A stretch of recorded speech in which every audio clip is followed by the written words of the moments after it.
Halo sahabat Ilyaswan, berjumpa kembali di channel YouTube Novel Ilyaswan.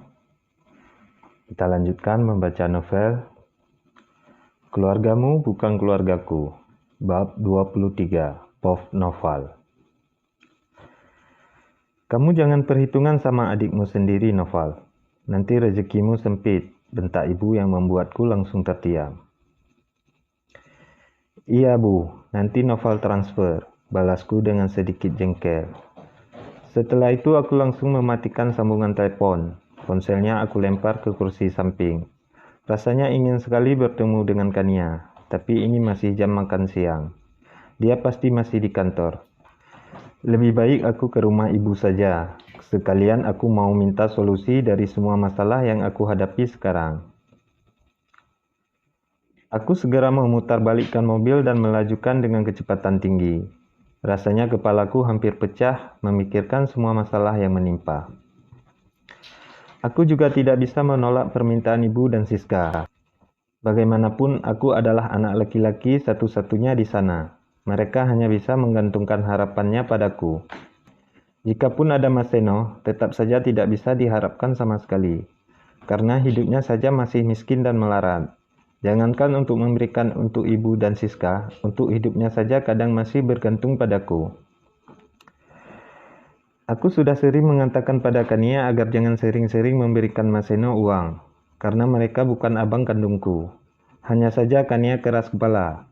Dia sering memberikan uang jika Mas Seno meminta sebagai hutang. Di dalam perjalanan ke rumah ibu, aku berkali-kali mencoba untuk menghubungi Kania. Tapi semua panggilan yang aku coba sama sekali tidak dia gubris. Buktinya telepon dariku saja dia tidak mengangkatnya. Padahal ini jam makan siang. Apa dia lupa kalau sudah punya suami? Dasar istri durhaka. Sepanjang perjalanan aku mengumpat sendiri. Sepertinya banyak sekali kesialan yang aku alami belakangan ini. Bertengkar dengan Kania, dia juga berubah menjadi lebih pelit dan perhitungan. Dipecat dari pekerjaan. Belum lagi Reno yang menebarkan bendera perang denganku. Dasar laki-laki tidak tahu malu. Berani-beraninya dia mau merebut Kania yang jelas-jelas masih menjadi istriku. Apa dia tidak sadar jika Kania hanya mencintaiku? 30 menit perjalanan, akhirnya aku sampai ke rumah ibu. Terlihat ada mobil keluaran terbaru yang terparkir di depan rumah ibu. Aku mengernyit heran karena selama ini tidak ada tamu yang datang dengan mobil mewah seperti ini. Bahkan aku saja tidak sanggup membeli mobil mewah. Siapa yang datang ke rumah ibu? Aku segera turun dari mobil dan berjalan menghampiri mobil yang terparkir indah di depan rumah. Sangat bagus dan mewah. Andai saja aku bisa membeli mobil sebagus ini, tentunya aku akan sangat senang. Untuk mengurai rasa penasaran, aku langsung masuk ke dalam rumah untuk memastikan siapa tamu yang datang. Assalamualaikum bu, teriakku dari luar sambil melepaskan sepatu.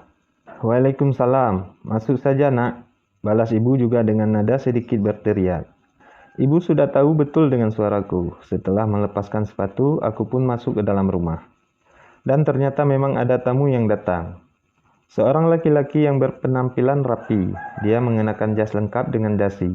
Persis seperti penampilan seorang CEO ataupun pimpinan perusahaan besar. Aku saja yang seorang manajer kadang tidak pernah memakai dasi dan jas. Ini berarti dia memang orang kaya dan berjabatan tinggi. Dia tersenyum saat melihatku datang. Begitu juga aku. Dengan hati-hati, aku berdiri di samping ibu yang terus memandangi laki-laki itu lekat. Tidak terlihat Siska. Di mana dia? Padahal aku yakin kalau laki-laki ini adalah calon suaminya Siska. Karena dari penampilannya saja aku dapat menebak jika dia memang orang kaya. Duduk Noval. Kenalkan ini Bramantio, calon suaminya Siska. Kamu pasti belum kenal kan? Karena dia memang sangat sibuk. Ucap ibu panjang lebar sambil menyuruhku duduk. Aku hanya mengangguk mengerti, kemudian aku memilih duduk di samping ibu. Laki-laki tadi juga hanya tersenyum sekilas, namun kemudian sibuk kembali dengan ponsel di tangannya. Ah iya, kenalkan, saya Noval, abangnya Siska, ucapku sambil berusaha mengulurkan tangan ke arahnya. Saya Bramantio, jawabnya sambil sedikit tersenyum. Siska mana, Bu? Tanyaku pada ibu. Dia di kamar, sedang siap-siap. Mereka mau pergi acara foto prawedding, jawab ibu antusias. Aku sedikit terkejut, namun berusaha tetap tersenyum karena di depan calonnya Siska. Karena uang yang aku janjikan tadi sama sekali belum aku tarik dari ATM. Lagi pula ibu juga tidak bilang jika mereka akan melakukan foto prawedding hari ini. Ibu kenapa nggak bilang kalau mereka mau fotonya hari ini? Noval belum ada uang cash sekarang, bisikku pada ibu. Ibu juga nggak tahu kenapa, katanya acaranya dipercepat karena si Bram ini sibuk. Cuma ada waktu hari ini doang, balas ibu dengan berbisik juga. Aku hanya mengangguk paham, karena jika melihat dari penampilannya, dia bukanlah orang sembarangan. Siska memang sangat beruntung, bisa menikah dengan keluarga yang kaya raya seperti ini. Aku juga tidak usah lagi sibuk mencari pekerjaan ke sana kemari, karena sebentar lagi pasti akan diminta untuk mengelola perusahaan suaminya Siska. Bang Noval, udah lama? Tanya Siska yang baru saja keluar dari kamar. Rupanya dia sedang bersiap-siap untuk pergi. Udah lumayan. Kalian mau pergi sekarang? Tanyaku lagi sambil menunjuk mereka bergantian. Iya, uangnya udah ada kan? Tanya Siska sambil merapikan rambutnya. Belum sih, tapi bisa aku transfer ke rekening kamu sekarang, jawabku sambil mengeluarkan ponsel dari saku celana. Oke bang, transfer terus ya.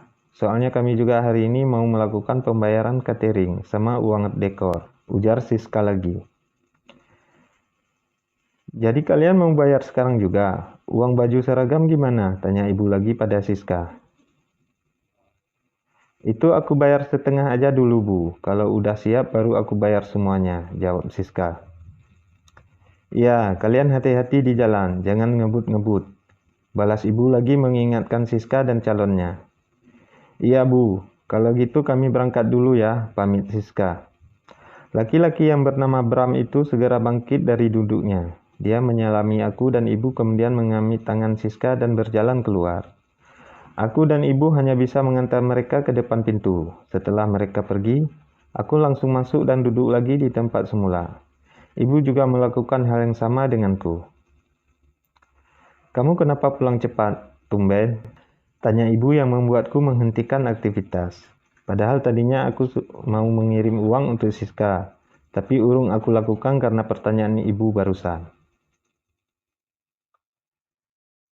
Aku udah nggak kerja lagi, Bu, jawabku pelan namun aku yakin ibu masih bisa mendengarnya. Apa? Jangan bercanda kamu, Noval, balas ibu dengan wajah serius. Dia menatapku dengan penuh selidik. Aku nggak bercanda, Bu, aku serius, jawabku lagi lesu. Jujur, sangat berat sebenarnya kehilangan pekerjaan ini, karena pekerjaannya tidak berat namun gajinya banyak. Kok bisa? Kamu keluar atau dipecat? Tanya ibu dengan suara bergetar. Aku tahu, dari raut wajahnya menyirat kekecewaan. Tapi mau bagaimana lagi? Aku sudah terlanjur keluar dari pekerjaan itu. Sebenarnya tadi jabatanku diturunkan, makanya aku mengundurkan diri, jawabku menjelaskan. Semoga ibu mengerti, karena menurutku harga diri jauh lebih penting daripada jabatan.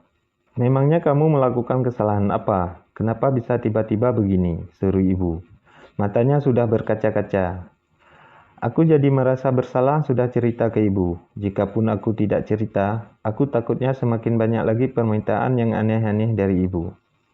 Nggak ada. Seingat Noval tidak ada kesalahan apa-apa. Hanya saja bos Noval itu menyukai Kania, Bu. Jawabku berusaha menjelaskan. Bos kamu itu bukannya sahabat abangnya Kania ya? Tanya ibu lagi yang aku balas hanya dengan anggukan kepala. Makanya aku nggak suka Kania kerja. Dia itu cantik, Bu. Banyak sekali laki-laki yang suka pada dia, ucapku kesal. Halah, itu aja kamu cemburu. Kalau memang dia benaran cinta sama kamu, dia bakalan setia. Kecuali dia memang tukang selingkuh. Kamu itu laki-laki baik, ibu suruh nikah lagi sama Winda aja kamu nggak mau. Tenang saja, laki-laki setia itu buat wanita yang setia juga, ucap ibu yang semakin membuatku tidak tenang. Setia dari mana? Aku saja sudah mempunyai anak dari Vivi. Seandainya saja ibu tahu, mungkin hidupku sudah habis di tangannya. Jika benar yang ibu katakan, apakah Kania juga akan selingkuh sepertiku? Ah, tidak. Aku tidak rela jika Kania berbagi hati dan dimiliki oleh laki-laki lain. Bagus sekarang Kania kerja. Kamu juga udah nggak ada kerjaan lagi kan? Jadi setidaknya ada dia yang bakalan nanggung semua biaya ibu dan Siska, ucap ibu lagi. Aku hanya diam tidak menanggapi ucapan ibu.